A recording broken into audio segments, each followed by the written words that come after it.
Where the hell am I at? Some of you may be asking yourself right now, Zane is making another PGA 2K video? And it's true. After hundreds of videos and thousands of hours playing the golf club and 2K series, I hung up making content for it. For every iteration of the golf club and also for PGA 2K, I have either done a video or a stream kind of going back and looking at the last game and also giving my feedback and what I would want to see for the future of this series. And today, that is what I want to do with you all. The last launch of PGA 2K was troubling, to say the least, and I want to take a moment to look back at that. Well, to start, for the positives, the game did launch with a new MyPlayer. It had attributes and leveling and a way to kind of make the character your own. It did fall flat in the long run, and don't worry, I will be going over that later, probably a little too much. I also think that the gameplay was in the best place that it had been for the entire series, except for the green grids, which it took them months to even believe us that they were broken in the first place. And I know that some of you won't agree with me here, but I think that the gameplay in PGA 2K is absolutely stellar. I thought that 2K21 was pretty good, but they just took the 2K21 formula, tweaked it a little bit, and released a better version of it for 2K23. Included in that, they introduced a new 3-click swing mechanic, which I think is a great addition to the series to just allow more people to play the game. More accessibility is a good thing. More accessibility is not a bad thing. I also give a pretty solid point to the sound team. The sounds of the game are very good, and the perfect swing, when you hit that perfect, and it does that little sizzle off the tee, that sound, that sizzle sound for the perfect, that still gets me going. And yeah, I mean, that was pretty much the end of the good with the launch of the game. And I'm not going to bore you all with the bad, or I guess not even the bad, just the mediocre, the average, because I'm sure a lot of you did play the game at launch. But if you didn't, let's just give you a quick little rundown. Legacy online matchmaking issues, where you still, after like 6 years, what the other person was doing didn't match what you were seeing. There was also a weird ghost ball where like the ball would do something on your screen and then it would teleport like 40 yards away. They also completely removed all online competitive multiplayer. Gone. The whole thing. Online multiplayer was gone. They added in the new one 6 months later, but at launch, it was gone. There was nothing. Topgolf. That's it. Just one mode of Topgolf. They also didn't really change anything in societies. I think they did increase the amount of societies that you could join this iteration by like 5 or something. But past that, they didn't really do much with the societies at all. And there is a list of things that people would want for the societies, but they didn't really do much with it. They also added I'm going to get into this a lot, but they also added a golf ball system, which kind of looks like it was just kind of like thrown in on the fly to become kind of a coin sink for the game. And it's an unbalanced mess. They also released pretty much the same exact designer that 2K21 had. They upgraded some bushes and some trees. Maybe a blade of grass. It was dark times for the designer. Dark times. Mainly, what 2K23 boiled down to at launch was a new MyPlayer. Hey, nice. A little bit of an updated gameplay. I like that too. And then you have all this stuff, and then there's nothing to do in the game. And the player base showed what they thought about that. PGA 2K23 launched with less of a player base, at least by Steam numbers. All right, this is just Steam numbers. I don't have console numbers, just Steam numbers. But usually Steam is a good way to judge where the game's at. But it launched with less of a player base than 2K21 launched at, and after 3 weeks, the game actually dropped below 1,000 concurrent players, which is bad.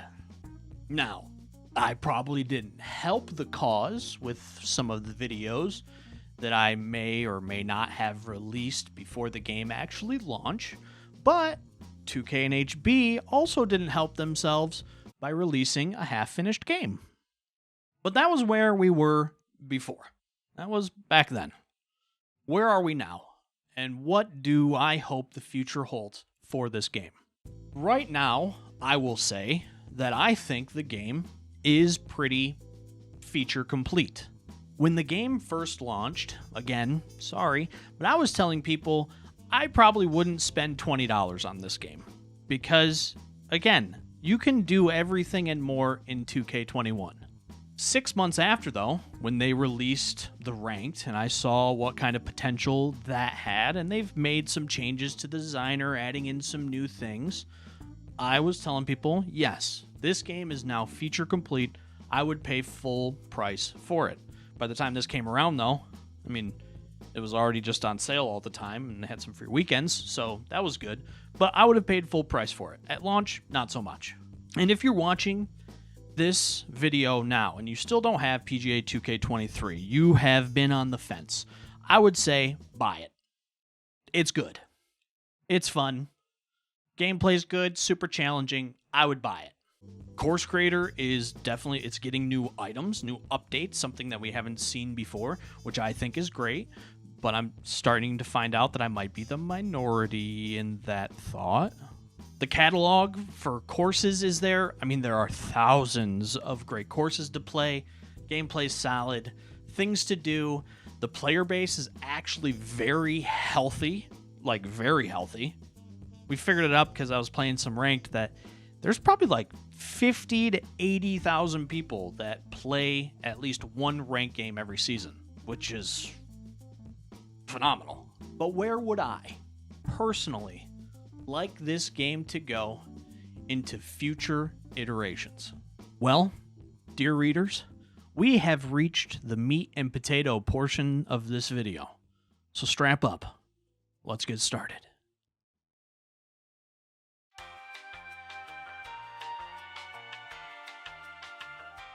I want to start with the MyPlayer because I think it is a big portion of the game where it sits currently. First off, just right off the bat, the actual creator needs to be updated to give you a little bit more variety in the golfers that you create, including a weight slider. Please. I'm fat. I want to make Fat Man. Having the ability to change your swing stance and style also would be nice. Something that EA Golf has done and has updated too. Some more fitting abilities on the skill tree would also be nice, because some of these abilities are absolutely worthless. Like this one, that adds more roll on the greens. Who wants the greens to be faster? Well, maybe Doily, but he doesn't count. The biggest thing, though, archetypes and fittings need quite a massive overhaul. Now, I think that this is something that is definitely on their radar, because about like 3 months in, they did try to make an update that kind of combated what I'm about to go over. They changed the amount of plus and minus stats that you would get for fittings, but they only did it for the new fittings that you got, not for the fittings that were already on people's clubs in the game. Which meant that any new player who bought the game and played would always be at a disadvantage. Which doesn't fucking work. The reason why I think that this change could have been good is because all the archetypes that are in the game pretty much boil down to the same exact thing in the end. I have a video that went over this a little bit more in depth, so I mean, if you'd like to check it out, you can. I'll put a link down in the description for you. But the gist of it is, though, that once you start putting legendary fittings on any archetype that you are using, they all just kind of become the same golfer in the end. Want the greensman build to hit 300-yard bombs? Yeah, just need some legendary fittings. There is no big plus or minus to the archetypes in the long run. And I can't explain to you how much of a bummer it was when I realized that. I understand wanting there to be balance in the game, but in the end, there has to be some big difference between the archetypes, not just at the beginning. I want 2K, HB, to lean into the MyPlayer. Give me some major pluses and minuses to the builds that I'm using. Want to hit 300-yard bombs all day long? All right, well, take a hit to all of these things now. And you know all the other archetypes that we have in the game? Yeah, none of them will hit as far as you ever, because you're the powerhouse build. There has got to be ways to force diversity. There has to be. NBA 2K has a little bit of an advantage because there's different positions on the court that they can force diversity, but there's got to be a way to do it in this game too. I'll leave that up to HB and 2K to hopefully solve. Side note here, real quick, for the fittings, can we get like a mass trade-in button? The more I used this system, the more I realized just how clunky and unintuitive it is.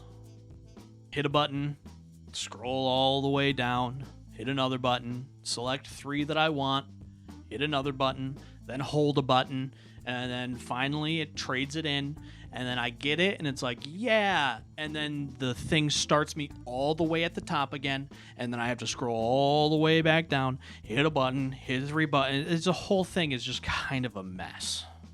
It's clunky, it's cumbersome, and to get all these things done, it's just, man, whenever just so much time is wasted inside of a menu, it kills me inside. Lumped into the MyPlayer, I'm going to go over the shop. And oh boy, the shop. First off, I want to say that having all of this stuff is nice. I mean, this is the most content, things to get that we have had ever in this game. And for a game where it always became just hoarding coins, actually being able to spend those coins was nice. But why in everything holy in this world are we cycling between 2 NBA jerseys in the shop? Why can't I click on the NBA jersey and choose the one that I want? What happens if I miss the day that my team is in the shop and I wanted their jersey? Do I then just have to wait for an unspecified day for whenever the jerseys come back into the shop? Another thing, can we please get the color wheel back? I have asked for it for years now. This was something that was in the game years ago. And then, for whatever reason, it was just removed. Poof. If you can't do it for licensed gear, completely understand. But what about all the unlicensed gear? You got 2K gear, you got HB gear. That's not anything that's held to licensing. It's just Polo number 1 taken from probably a 2K database somewhere that we're only getting 1 color for.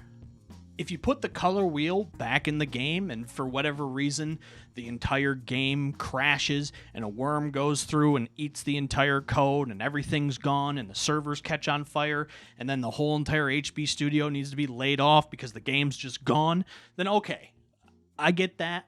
How about we meet in the middle and you just give me 10 different colors in one bundle for the same shirt?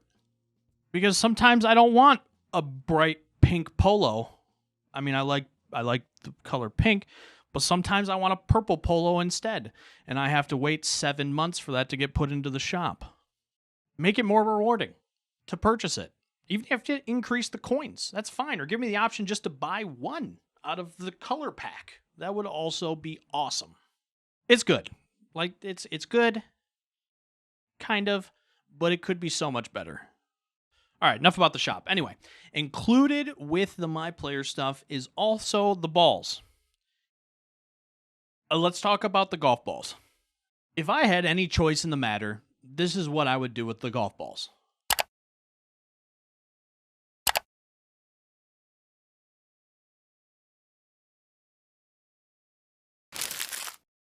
I don't have any power though, so more than likely the golf balls will get doubled down on and changed and implemented into the new game. And there is a world where I think that it could be good too. Spin rates and distances are something that could be nice to have for the golf balls that you buy. Changing the overall firmness and the green speed though,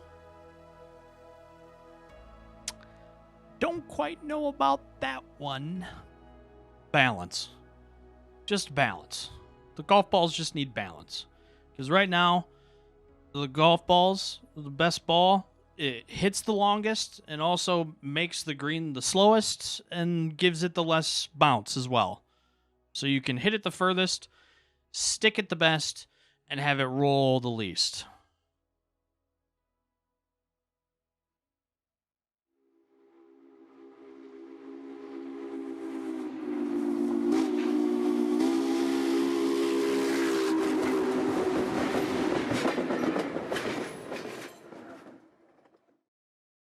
Now, I know that there are a ton of people who think that just putting this game into a new engine automatically means game better, game good. It was bad, now good. I think in the end, when it comes to the engine, or people talking about the engine, they just want the game to be prettier and play better. Like, not crash all the time. And you know what does that? More artists and more QA. Unity can make a fine-looking game. It doesn't need Unreal to be good-looking. It can also make a game that doesn't crash like every time you load up the designer. Put aside the resources and manpower that I think it would take to move the entire game over to a new engine and make sure that it's working properly, and I do not see this game moving to a different engine at least anytime soon.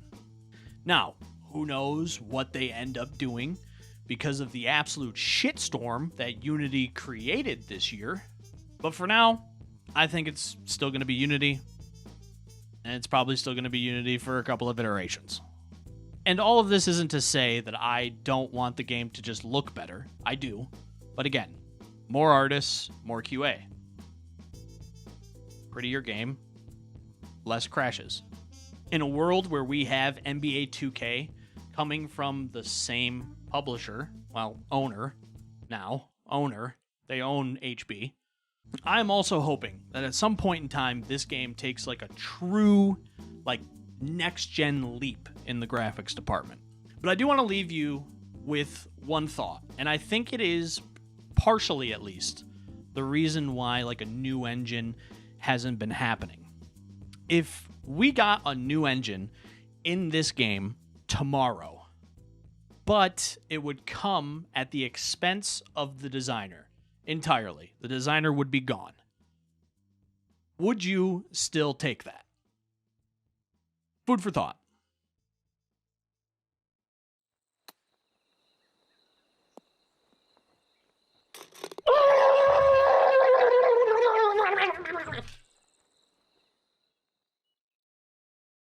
As I stated earlier, I think the gameplay for PGA 2K23 is pretty good. Could it move maybe to a little bit more siding with the realism, at least on the course? Sure. Those wanting the true to life, the ball to move just how it would on the course, kind of like how EA is doing their whole thing, might be shooting for the stars a little much. Mainly because you need to factor in all of the courses that are created within this game. The game has to play consistently across every single course that is made in the game. One thing that I want to see, though, in the form of gameplay, is varying roughs. I guess this kind of ties to the designer as well, but just varying roughs. I am hoping, after close to a decade of asking, that finally, bouncy rough is removed from the game. Rough in PGA 2K has zero initial stick to it. Yeah, I don't like that. I need the rough to be a little bit stickier. Because where it sits now, it's just the rough just doesn't play hardly any factor whatsoever off of the tee. Having a varied rough selection, just more rough, or like more settings for that rough in the designer, would go leaps and bounds for how the course actually plays when you go out to the track. But that's it for my little in the weeds rant on the rough. I want to give you all a hot take. The hottest of takes right off the press. You know the swing mechanic? The one that people really it's a point of contention in the community. That swing mechanic, don't touch it. Fine tune it a little bit more, but don't touch it. Leave it how it is. Because I think the swing mechanic is chef's kiss. Now, is the result sometimes opposite what I think it is? Yeah, I mean, maybe a little bit better of an explanation somewhere in the game. Like, if I pull it off to the left and swing straight right, why is it going left? There's definitely some times where it's like, this makes absolutely no sense. But that can all be explained either in-game, or that can just be fine-tuned a little bit to maybe help those situations not happen. But when it comes to the overall swing mechanic, do not touch it. I love it. Keep it. Go wild with that one. Past that, though, I mean, I don't know. Gameplay's great. I actually really enjoy the gameplay. Like the actual mechanics of the gameplay in PGA 2K. There's always room for improvement, sure. But it's the one thing that kept me coming back to play this game for thousands of hours. And changing that, like drastically changing that mechanic, would just be such a detriment to the game. So don't touch it. Leave it how it is. Horse is in? Heavy. It's heavy. Oh, no! Oh, no!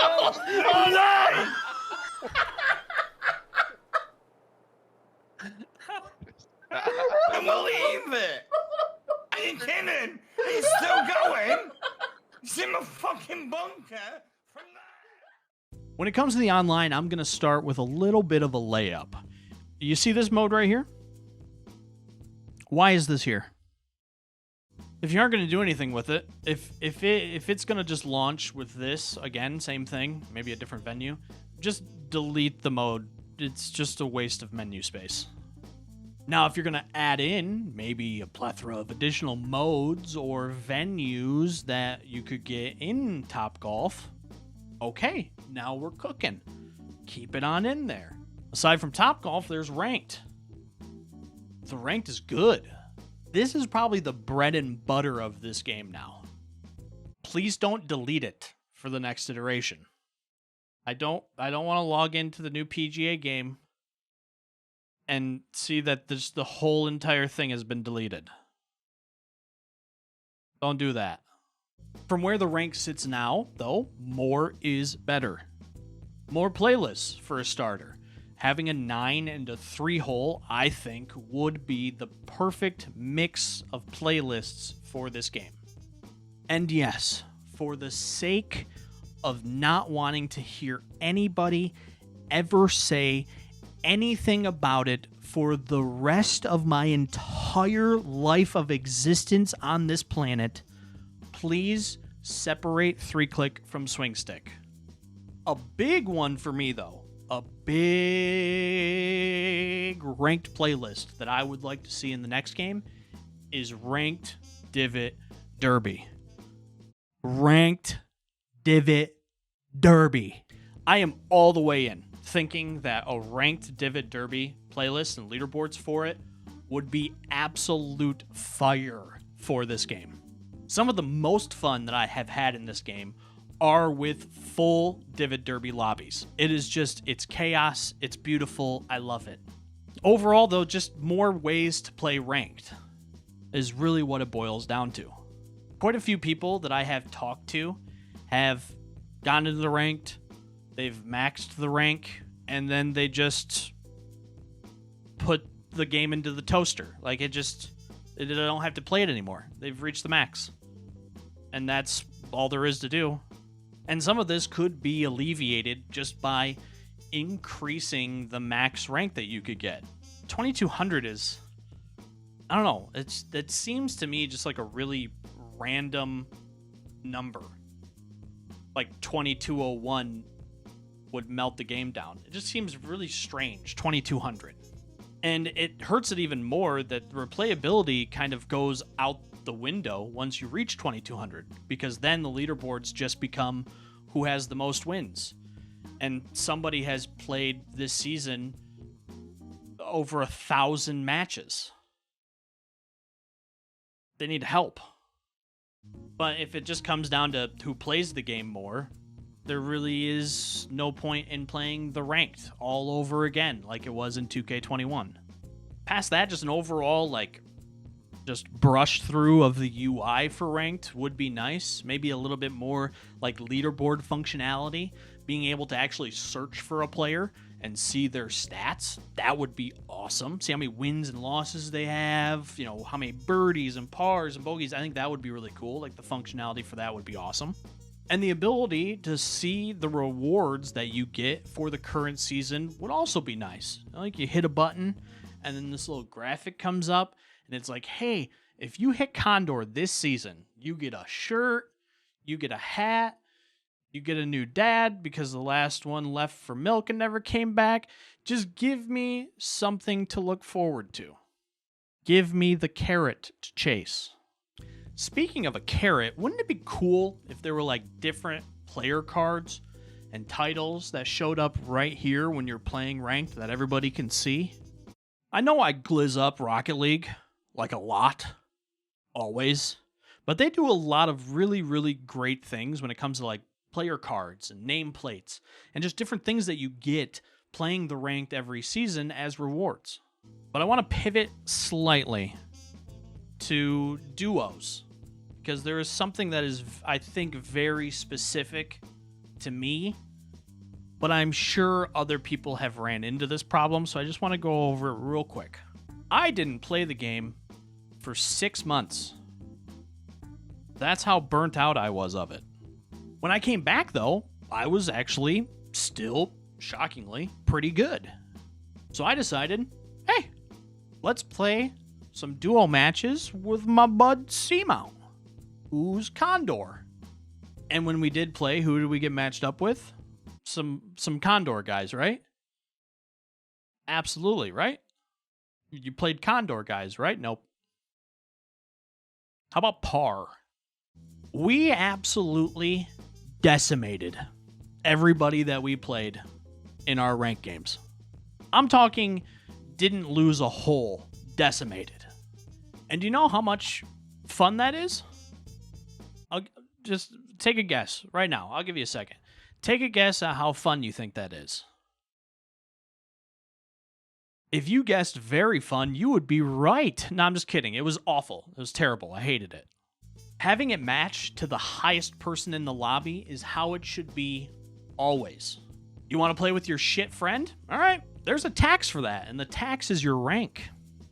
It helps with balance and makes it so that one person who is really good, or in this case two, don't just go through and absolutely just mollywop everybody that they play.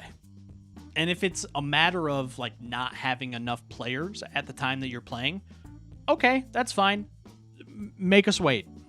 I understand in a world where if you have to wait more than a millisecond, if you wait longer than the millisecond, the game is dead. I understand we live in that world, but playing against competition that just get ran through isn't very fun for me or the people getting ran through. Also, playing all of my placement matches, I mean, we just absolutely crushed everybody in like par, and then they give me bogey 1. And then every game that we played after that, we were just matching up against par people again. Boy, that's not good. And it wasn't fun. So I just quit. Like, I just quit playing duos. There's no point in playing them. But anyways, that's enough about the ranked. All right. We talked about it enough. Let's move on. Let's move on to just the overall lobby system in PGA 2K. Lobbies have been a thing in PGA 2K since forever, since the dawn of the game. And I think it's time for an upgrade to this system. Mainly making it so that just more people can join all at once. One of the few things that EA absolutely nailed with their online experience were the 16-player lobbies that you could do within that game. Something like this for PGA 2K would be great. And the thing is I know that the ability is there. They already do 20-player lobbies for Divot Derby. They were kind of a mess at keeping the full 20 at launch, but the servers have gotten better over time, so I know the ability is there. And the other really big thing for lobbies is for the online societies. People have wanted to play societies together with their homies for always. And there was the ability to do it. There was. It was a little strange to do it, but there was the ability to do that. And then, for some reason, it was made harder, and then finally, it was just dumpstered out of the game, just completely removed. But I want that back, because a lot of people have asked for that. I would use that. I love doing that stuff. I think it's awesome. And speaking of just societies overall, I mean, I think we're all, at least I am, completely convinced that cross-plat societies are coming to the game. I think if they didn't come to the next game, that would be a pretty big disappointment. But I think now that cross-plat's in, I do think that cross-plat societies will be coming to the game. Also, as a creator, I mean, honestly, just as somebody who creates a society, having actual modding tools for the society, especially on the message board, boy, that would also be nice. Another thing, and I'm not even sure what happened to them, but this game used to have like clubhouses and like things that you could, put coins into to make like these clubhouses kind of yours. It was actually a really cool feature that just disappeared and never came back, and it was just replaced by like, here's a color in the background, and that's it. Having something like that back, something that makes the society a little bit more your own, maybe even some more emblems to choose from, I think that'd be awesome. A better calendar system where I can actually see a better snapshot of all the tournaments that I have scheduled for it would also be really cool. Essentially, what I'm trying to get at here is just just a revamp of the UI and things within the UI of the societies, just to make it look and feel a little bit more like your own, and to also improve the functionality of being the owner and creator of a society. Another thing that I'm sure would absolutely be extremely difficult to do, but it would be something that I would like to see, is like an official landing page of societies. Like, I would like to load up the society tab and see, like, oh, these are all the tournaments that I have to play right now in these societies. So if I want to play those tournaments, I can go into them and play them. This is when they end. Because I don't know how many times over the course of all of the playing time that I've done, how many times I've gone into a society and been like, shit. Yeah, I played it already. All right, well, back out. Let's check this one. And hit that one. It's like, damn, played that one too. Well, back out. Let's give the third one a go. Like, having something where I could see all of that in a snapshot whenever I click on the button to go into societies, I think that would be great. Again, just more functionality.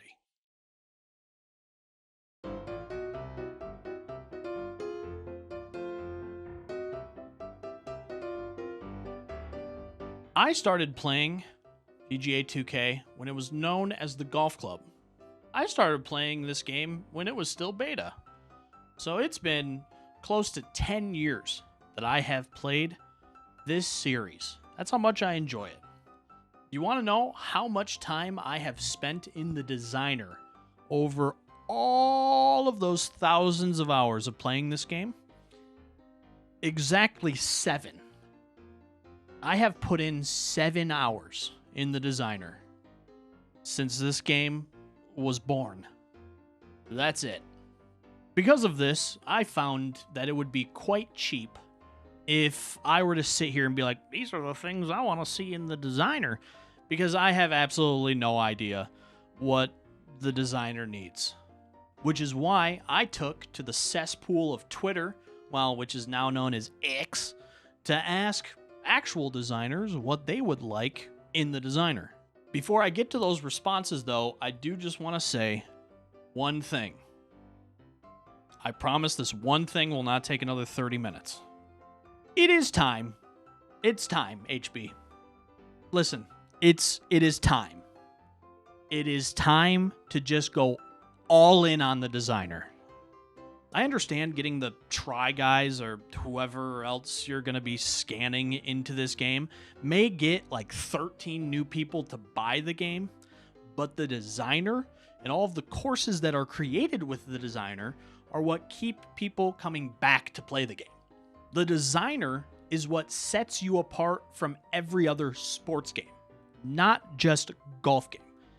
It sets you apart from every single other sports game in the entire sports genre. Also, my gosh, another tangent. I'm sorry. But I thought of this as I was reading the Try Guys thing. Do you know what gets people to come in and buy this game? Sales. Free weekends. All you need to do is get people in to play it, and they will buy it. So, do some free weekends. Those go a long ways. Do some free weekends. Like, hey, try it out. Dip your fingers in a little bit. A lot of those people will probably end up buying the game. More people would probably buy it from that than maybe, Dude Perfect putting out one tweet. And that's it. But anyways, this is what the designers are saying. In general, just more simple modular pieces. Allow all objects to be rotatable. Perhaps a color wheel, hex, that lets me customize textures. That could be super easy to implement. Hopefully. Whenever we say it'd be super easy to implement, it probably would break 75,000 other things. But yeah, it could be, potentially, yeah. More backgrounds and settings. Yes, I too want more like backdrops. Yes.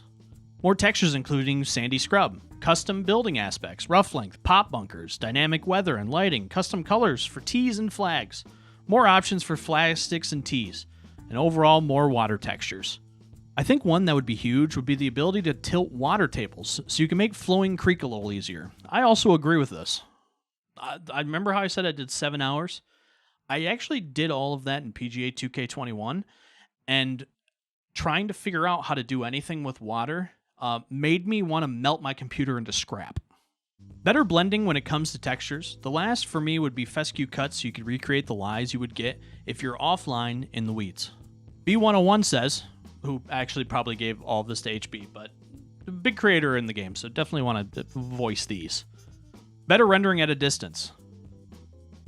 Now, that could be something that could be tied to the engine not being able to do that, but so just forget everything I said earlier, because that might actually be something tied to the engine.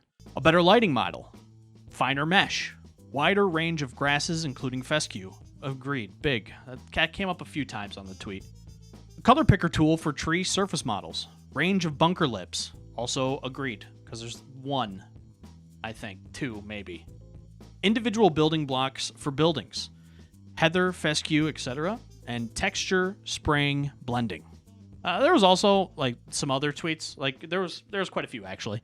I'll put a link down in the description if you guys want to actually go read through those, or if anybody from HB is watching and want to read through them, you can also do that too. I'll put a link down in the description. Apart from everything that I just covered in this, I'm not even going to tell you how long my recording is because it actually makes me sick looking at it. Apart from all of what I just covered, I can only think of 3 things that are just kind of like miscellaneous items for the next iteration. The first being, and I actually can't believe it's not back yet. I'm going to be completely honest. the ability to search the designer, like what courses they've done. It used to be in the game, and it was awesome. You play a course that you love, like you just love the course that you just played. You used to be able to click on the designer and see every course that they've made. I need that back, please. Because that would just make things so much easier on so many levels for so many different things. The ability to actually search the courses that the designer has made, please. I'm actually, if you need me to, anybody from HB, if you need me to, I will record a video of me down on my knees begging for you to put that back into the game. That you could keep and distribute for all of eternity. It's yours. I will give it to you. Please just put it back.